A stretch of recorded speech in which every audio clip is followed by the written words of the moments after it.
옛날 옛적 현재의 보령지역에는 바다와 함께 살아가는 사람들이 많았습니다. 그 중에서도 해녀들은 바닷속에서 산호와 조개를 채집하며 삶을 꾸려가곤 했습니다. 그 중에서도 가장 유명했던 해녀가 있었습니다. 그녀의 이름은 명주 할머니였어요. 명주 할머니는 타고난 해녀였다고 합니다. 젊을 때부터 바다의 풍덩 뛰어들어 어디까지든 헤엄쳐 나갔고 사람들은 그녀의 이야기를 교차로에서 흔히 들을 수 있었습니다. 어느덧 그녀는 모든 해녀들이 존경하는 대상이 되었고 보령의 전설적인 존재로 자리매김하게 되었죠. 전설에 따르면 어느 날 명주 할머니는 깊고 캄캄한 바다 속에서 반짝이는 물체 하나를 발견하게 됩니다.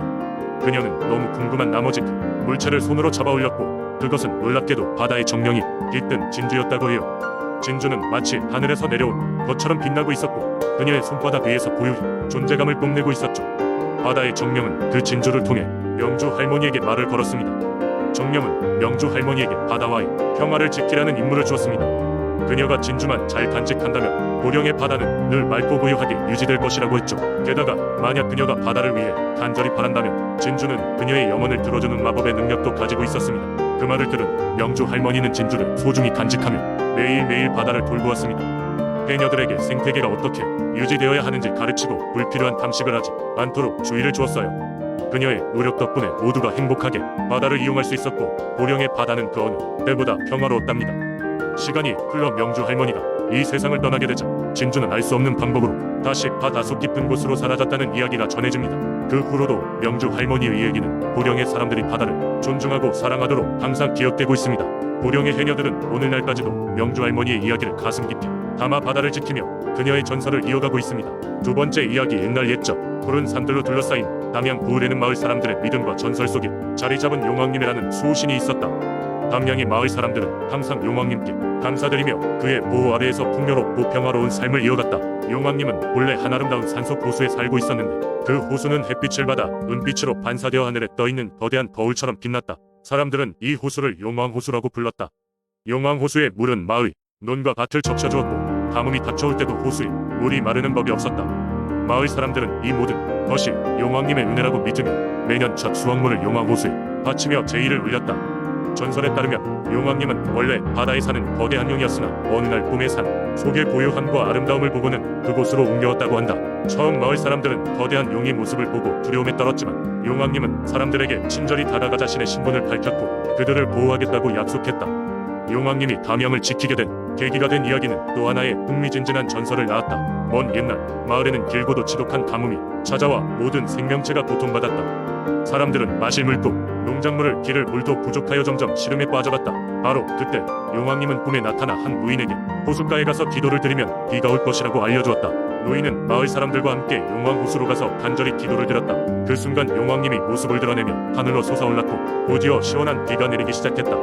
이 기적으로 마을은 가뭄에서 벗어날 수 있었고 그 이후 마을 사람들의 용왕님에 대한 믿음은 더욱 굳건해졌다. 사람들은 용왕님을 위한 특별한 축제를 만들어 매년 여름 한가운데 장마가 끝나고 첫 수확이 시작될 때 마을의 모든 사람들이 모여 축제를 열었다. 이때 사람들은 전통 의상을 입고 용왕님을 기리는 노래와 춤을 선보였으며 만든 음식을 나누어 먹었다. 축제의 하이라이트는 마을 앞마당에 세워진 용왕님의 조형물을 물속에 띄워보내며 감사의 기도를 드리는 것이었다. 이는 용왕님이 계속해서 마을을 지켜주고 귀룩한 땅을 만들어주기를 비는 의미를 담고 있었다.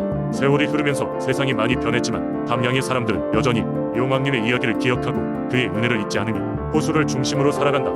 오늘날에도 때때로 사람들이 용왕호수에 찾아와 소원을 비는 모습을 볼 수 있는데 이는 마치 오래된 전통이 다시금 살아난 것처럼 여겨진다. 세 번째 이야기 옛날 옛적 강원도 삼척의 작은 마을에는 오래된 전설이 전해지고 있었다. 그 전설은 매년 가을이 시작될 즈음 밤의 숲속에서 신비로운 요정이 나타나 마을 사람들에게 소원을 하나 들어준다는 것이었다. 마을 사람들은 요정의 존재를 믿지 않았지만 이따금씩 글쎄 가을밤의 숲을 향하는 사람들이 있었다. 그런데 그의 마을에는 나이 지긋한 노인이 있었다. 그는 젊었을 때부터 여러가지 역경을 겪으며 살아온 탓에 가족을 모두 잃고 홀로 남아있었다. 노인은 여생을 홀로 적막하게 보내고 있었고 어느덧 삶의 의욕을 잃어가던 중이었다. 노인은 전설 속 요정 이야기를 들으며 혹시나 하는 마음으로 숲을 들어갔다. 금방이라도 어두워질 시간이었고 숲은 이미 무섭도록 고요했다. 그는 지팡이의 의지에 천천히 걸어 들어갔고 조금씩 풍경이 안개에 감싸였다. 모든 것이 정지된 듯한 공간에서 노인은 자신의 작은 목소리로 요정을 불러보았다. 요정이시여, 나의 얘기를 들어주십시오.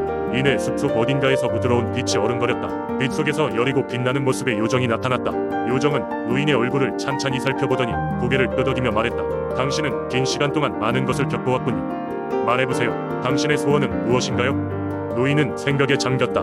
새로운 부와 명예가 필요하지도 않았고 잃어버린 시간을 되돌릴 수도 없는 일. 그는 진심으로 바랬던 단 한 가지를 말했다.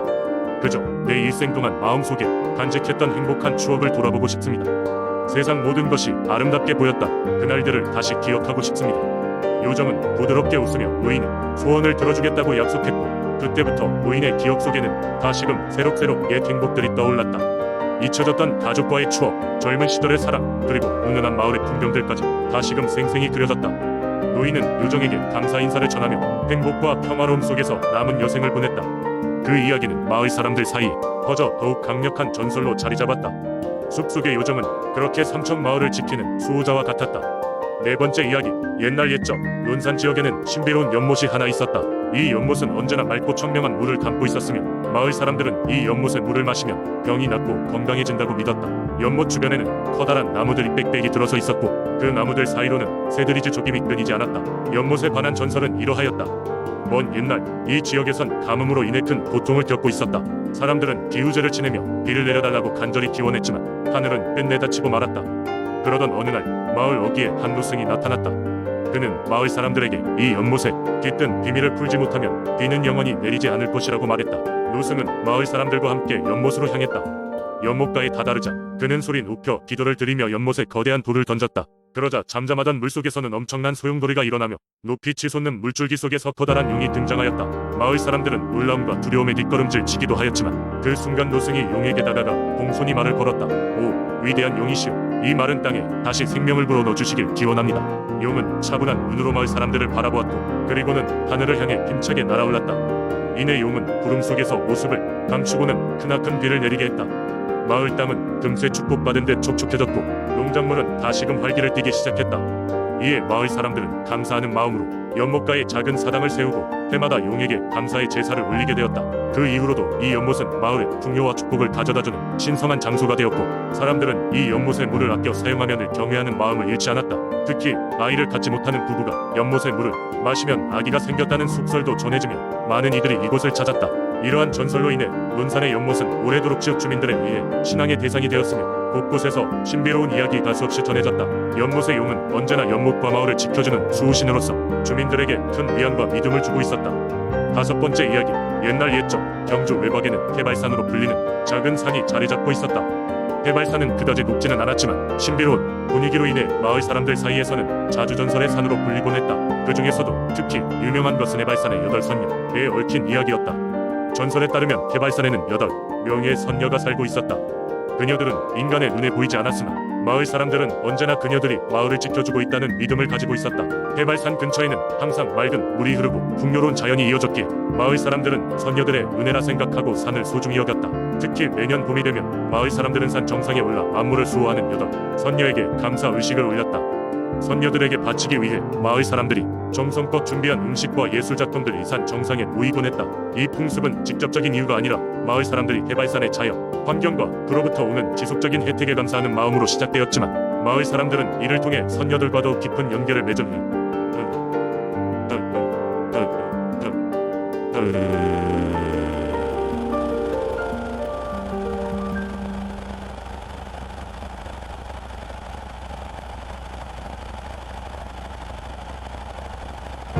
어느 해 마을에 큰 가뭄이 찾아왔다. 들판은 갈라지고 물이 마르면서 농작물을 시들어갔다. 마을 사람들은 두려웠으나 해발산의 8선녀에게 도움을 청하기로 결심했다. 그래서 그들은 산 정상으로 올라가 매우 정성스러운 기도를 드리며 구원의 손길을 요청했다. 그날 밤이 되었을 때 마을 사람들은 꿈에서 8명의 선녀를 만났다고 말하기 시작했다. 선녀들은 사람들에게 시냇물을 막고 있다 커다란 바위를 치우라고 지시했다. 깨어난 다음날 몇몇 마을 사람들은 스스로가 꾼 똑같은 꿈에 놀라 지체하지 않고 선녀들의 말대로 행했다. 마을 사람들이 바위를 치우자 시원한 물줄기가 다시 흐르기 시작했다. 가뭄은 서서히 사라졌고 농작물도 다시 힘을 되찾았다. 이후 마을 사람들은 해발산의 8선녀에게 더욱 깊은 신뢰를 갖게 되었고 그녀들에게 고마움을 표현하기 위해 축제는 더욱 성대하게 변했다. 또한 마을 사람들은 자연을 더욱 존중하며 살게 되었고 그 덕분에 세대가 지나도 마을은 평화롭고 번영하는 삶을 누리게 되었다. 세월이 지나도 이 마을에서는 여전히 해발, 산의 8선녀 이야기가 전해 내려오며 매년 봄이면 그녀들에게 감사하는 전통이 계속되고 있다. 경주 사람들은 그것이 단순한 전설이 아닌 삶의 지혜와 조화의 상징임을 깊이 이해하게 되었다.